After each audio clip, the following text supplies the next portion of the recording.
So, Hulk Hogan update for the month, Liam. Oh, can I guess the update without reading it?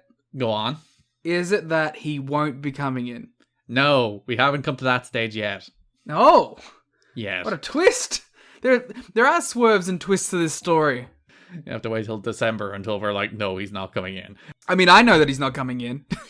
We're still in November now, so we're still in the, hey, we're still flirting with each other. That show's definitely still happening in February, right? Yeah, definitely, yeah! But everyone knew.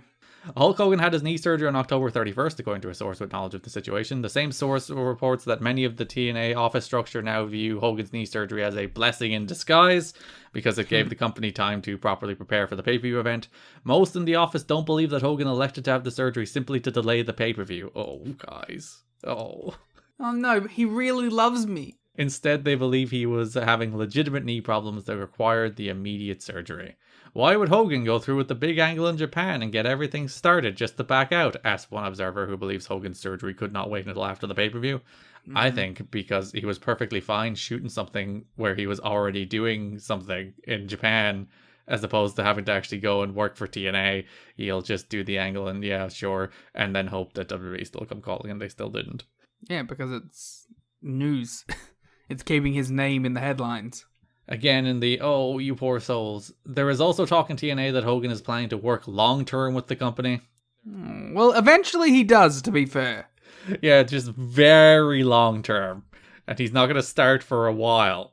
And he was so loved for the entire run there. There has been plenty of discussions between Hogan and TNA about working together on an overseas tour, which both parties feel would draw well because of Hogan's star power overseas. As of now, Hogan is only committed to work the pay-per-view, which is tentatively scheduled for late February.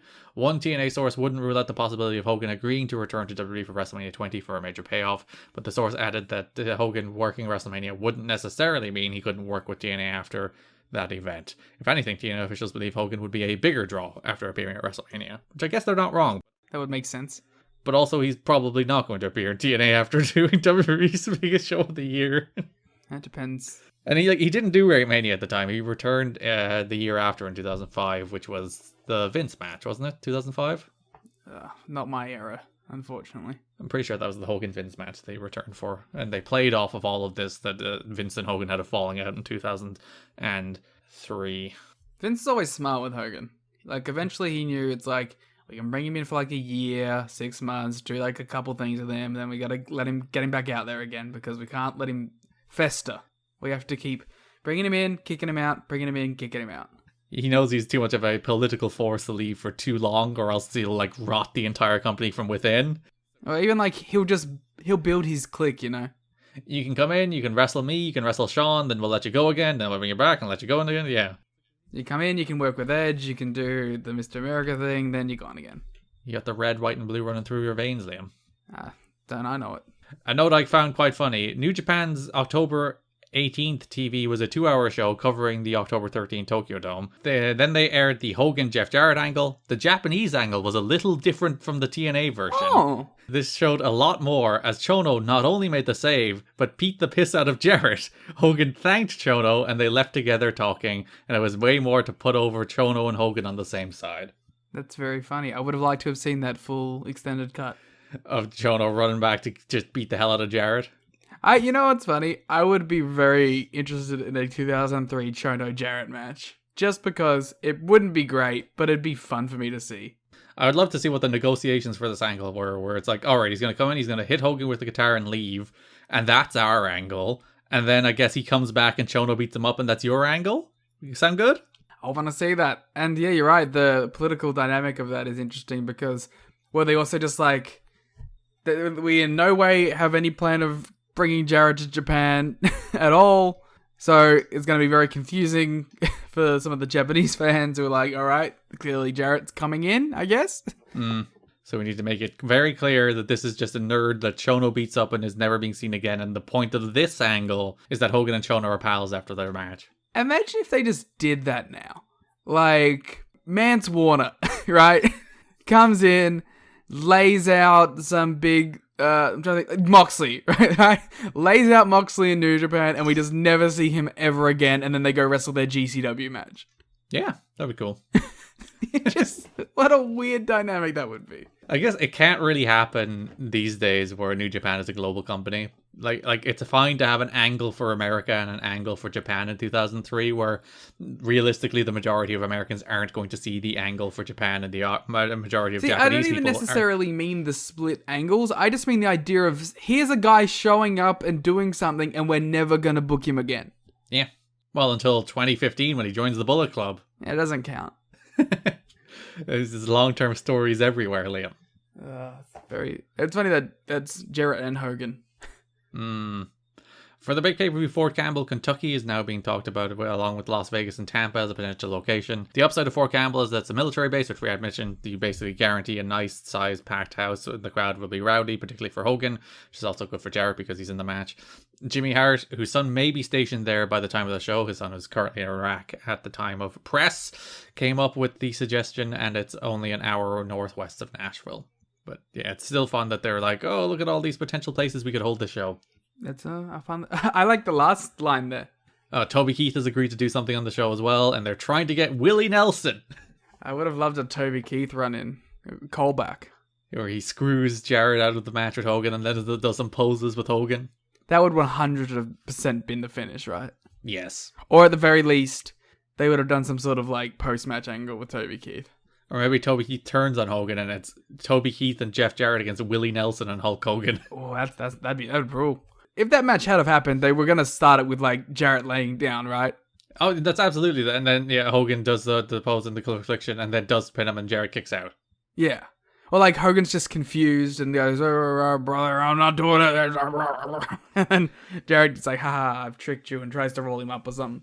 Or the entire match is Jarrett lays down to try and play mind games, but then Hogan leg drops him and pins him. That would be the best, actually. That'd be a great finish. And then he does his poses, and he's only done a leg drop with the red, white, and blue is running through his veins, and he leaves. No, then Jarrett attacks Toby Keith save.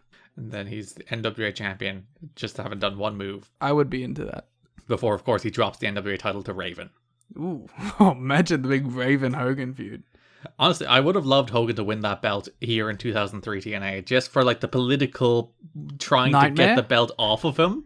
Yeah. Like, imagine that. Imagine the negotiations of trying to get him to lose to somebody. He would have vacated due to injury or something. Yeah, because, like, especially somebody other than Jarrett, because, like, he's not losing to Styles. He's not losing to Raven. He might lose it to Sting. Yeah, I think that's about the only person you could get him to do a job to. Drop it to Sting. Sting drops it to Jarrett. Jarrett drops it to Raven. Or Sting just drops it to Raven. Sting ain't dropping it to Raven. I think Sting would drop it to Raven. That'd be a cool match. In the 2004 NWA, I guess by this time it would have been. So yeah, we'll have more on Hogan next month as the negotiations finally eventually do break down.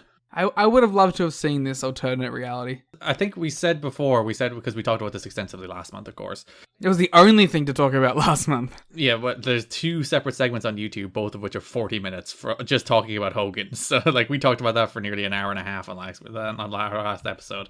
But I do think Hogan entering TNA in 2003 is a lot more interesting than Hogan entering TNA in 2010 turned out to be. Because one, he's young enough and healthy enough that he will probably be able to have more than one match. Like, if he wrestled Jarrett, he'd probably be able to have a couple matches at least and be like a semi-regular.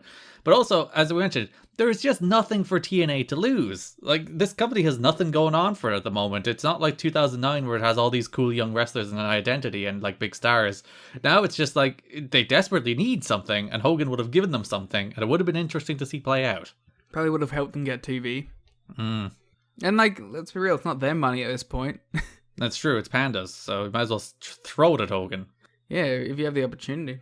But it was not meant to be. I wonder if, like, it would have kicked things off for them in any sort of way. I doubt it. I think he would have worked a couple of big pay-per-view matches that would have done a number and would have been good for the company.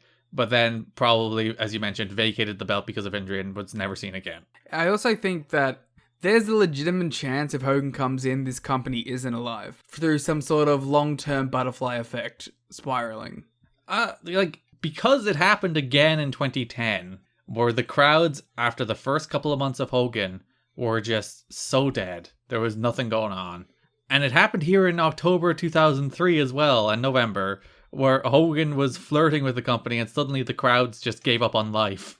Yeah. Is there a thing about Hogan and this company where, like, it just sucks the life out of it? Even if he doesn't show up, in the case of 2003, it just sucks the life out of it.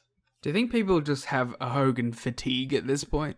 Yeah, and coming off of WCW, where, like, I think even at this stage, people were very much blaming Hogan as one of the primary causes of the death of WCW and his endless politicking and his refusal to lose to anybody.